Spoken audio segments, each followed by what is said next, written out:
श्रीलक्ष्मी श्रीमहालक्ष्मी क्षीरसागर कन्यका उत्तिष्ठ हरिसम्प्रीते भक्तानां भाग्यदायिनी।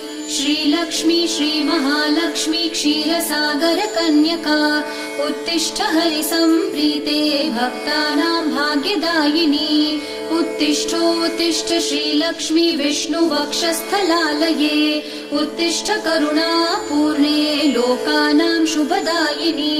उत्तिष्ठोत्तिष्ठ श्रीलक्ष्मी विष्णुवक्षस्थलालये उत्तिष्ठ करुणापूर्णे लोकानां शुभदायिनी।